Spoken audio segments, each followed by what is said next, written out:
How to fix Facebook image quality on Android phone. Hello guys, in today's video I'm gonna show you how to fix Facebook image quality on Android phone. First, just open Facebook and now click these three lines here and scroll until you find here settings and privacy, and then click settings.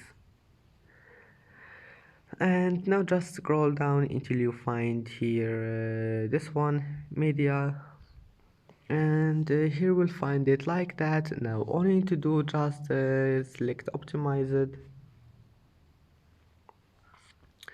and that's it. Now just go back, and your problem must be fixed. And that's it for today's video. Don't forget like and don't forget subscribe, and see you in the next video.